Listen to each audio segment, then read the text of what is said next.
Bom dia, galerinha do oitavo ano, professora Mariana de Ciências, e hoje nós vamos aqui com mais uma correção de um capítulo do nosso livro suplementar, que é aí o capítulo 9, que fala sobre reprodução sexuada, fecundação e desenvolvimento.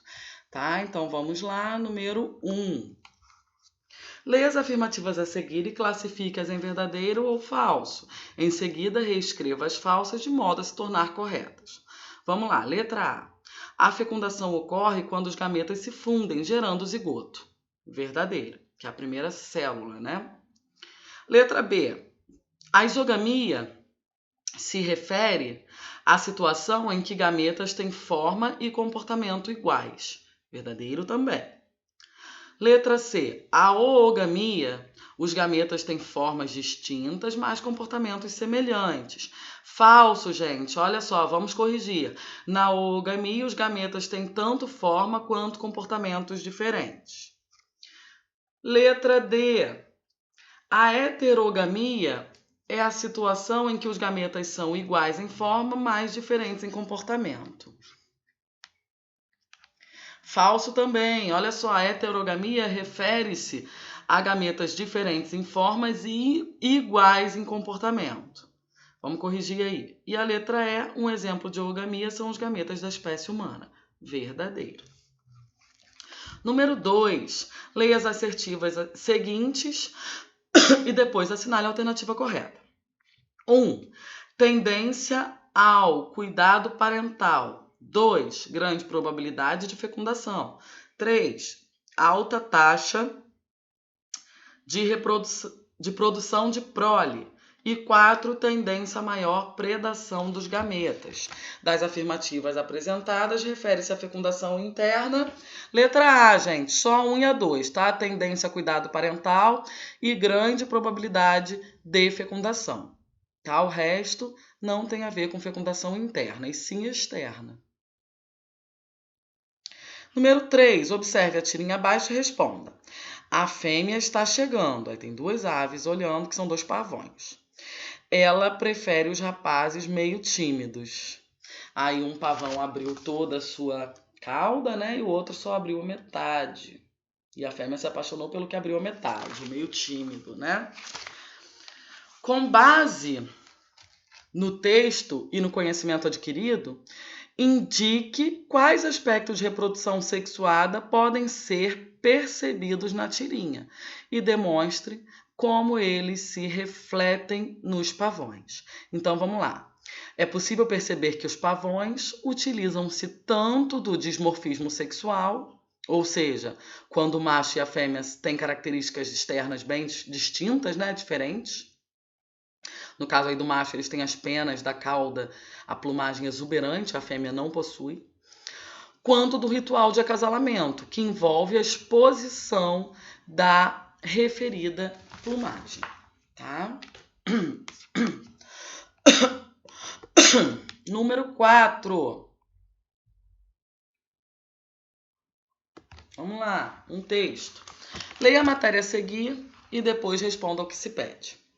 Cientistas identificam pássaros em processo de evolução para gerar nova espécie. Uma população de pássaros foi descoberta no arquipélago de Galápagos, no Oceano Pacífico, em processo de evolução para gerar uma nova espécie. É a primeira vez que os pesquisadores conseguem acompanhar um desenvolvimento como esse em campo. Os pássaros analisados pertencem ao grupo conhecido como tendilhões de Darwin. Em 1981, os pesquisadores notaram a chegada de um macho à ilha.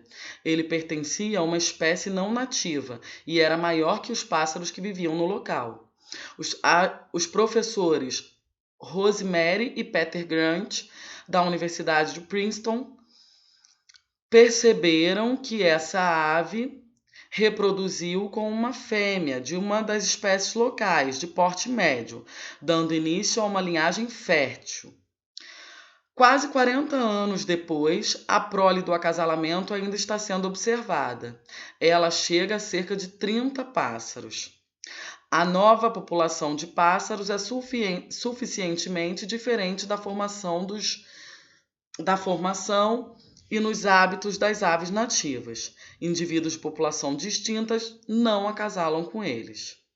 Devido à incapacidade de reconhecer o canto dos novos machos, as fêmeas nativas não se reproduziram com a nova espécie. De acordo com o estudo, as novas evidências genéticas mostram que após 2 gerações houve isolamento reprodutivo completo das aves nativas. Como resultado, elas se encontram agora reprodutivamente e geneticamente isoladas. Dessa forma, vêm acasalando exclusivamente entre si ao longo dos anos. Pergunta: por que o canto é importante para a reprodução das aves? Como esse fator tem contribuído para o isolamento reprodutivo dos tendilhões de Darwin? Vamos lá, gente, olha só. O canto das aves faz parte do ritual de acasalamento. Isto é, ritos particulares de cada espécie para encontrar um parceiro a fim de se reproduzir.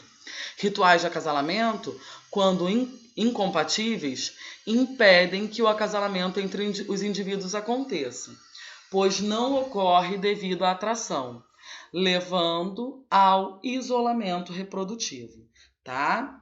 Então, vamos lá para a nossa número 5. Observe as características na ilustração ao lado. As plantas com flores hermafroditas podem apresentar diferentes estratégias reprodutivas. A polinização cruzada e a autopolinização, de acordo com a figura. Qual dessas estratégias será favorecida?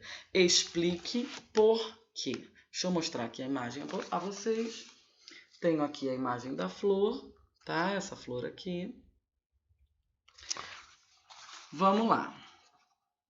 De acordo com a ilustração, a estratégia reprodutiva favorecida seria a autopolinização, pois o estigma, estrutura feminina, está posicionado abaixo das anteras, tá? Que são as estruturas masculinas, tá ok? Número 6.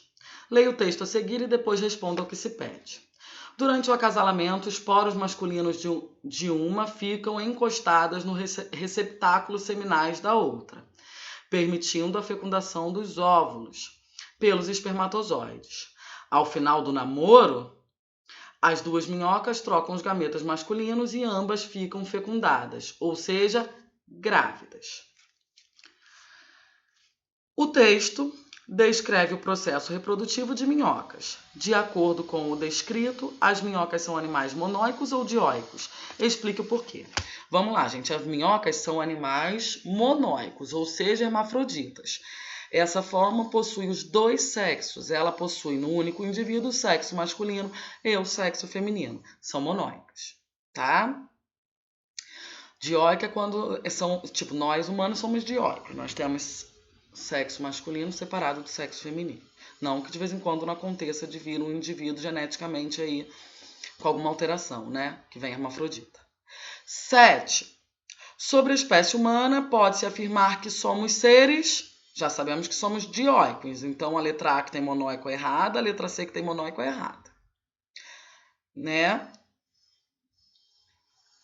Aí, dioicos com fecundação interna, viviparidade e gametas com homogamia. Oogamia. Essa é a verdadeira. Letra B de bola. Tá? A letra D não pode ser porque está escrito dioico com fecundação externa. Ovoviparidade. Nós não colocamos ovos. Não temos fecundação externa. Nossa fecundação é interna. O encontro do espermatozoide com o óvulo acontece dentro do corpo da mãe. Número 8. Leia as assertivas a seguir e classifique-as como verdadeiras ou falsas. Em seguida, reescreva as frases de modo a torná-las corretas. Se tornem corretas. Letra A. Plantas que apresentam flores hermafroditas em um mesmo indivíduo são um exemplo de plantas dioicas. Falsa. Vamos trocar essa palavra dioica por monóicas. Para corrigir, plantas com flores hermafroditas em um único indivíduo são, na verdade, monóicas. Letra B. A oogamia é comum em animais com fecundação interna, na qual geralmente um gameta é móvel e outro imóvel. Verdadeiro. Letra C. Por serem animais que realizam fecundação externa, os gametas de peixes e sapos costumam apresentar heterogamia. Verdadeiro também. Letra D. Espécies monóicas costumam apresentar dimorfismo sexual, pelo qual se distinguem os machos e as fêmeas. Falso, espécies monóicas possuem os dois sexos no mesmo indivíduo, razão pela qual é sem sentido a existência de dimorfismo sexual, né? Apenas espécies dioicas apresentam aí dimorfismo sexual, né? O macho diferente da fêmea. Vamos corrigir aí. Letra E. Animais vivíparos costumam apresentar fecundação interna. Verdadeiro. Número 9. Assinale a tirinha abaixo. Níquel, náusea. Achou algum néctar para a gente beber? Só tem folha. Festa infantil é um saco. Aí tá aqui, ó. Tirinha. Tá? Número 9, vamos ler aqui. A tirinha fez referência a um tipo de desenvolvimento. Que desenvolvimento é esse? Direto, em que ocorre metamorfose ao longo da vida do animal? Indireto, em que não ocorre metamorfose ao longo da vida do animal? C. Indireto, em que ocorre metamorfose ao longo da vida do animal? Ou letra D. Direto, em que não ocorre metamorfose ao longo da vida do animal? A única correta aí, no caso, a letra C e a letra D estão corretas. Só que no caso da nossa tirinha, esse desenvolvimento é indireto. Reparem bem que as espécies adultas, elas possuem asas. Então, as infantis, né? Elas nem asas têm ainda, elas estão passando por metamorfose, o que é um desenvolvimento indireto, tá? Que é desenvolvimento indireto em que ocorre metamorfose ao longo da vida do animal. Letra C. Número 10 e última questão aí. Observe a imagem a seguir e depois responda aos questionamentos. Aí eu tenho aí 1. Ovos no meio ambiente. 2. Boi ou vaca hospedeiro intermediário. 3. Cistos musculares. 4. Homem hospedeiro primário. Infectados pela ingestão da carne infectada crua ou mal cozida. 5. Ovos e proles nas fezes. E depois o ciclo se repetindo. Tá aqui um ciclo de vida de um possível verme. Tá? Vamos ver o que ele pede aqui.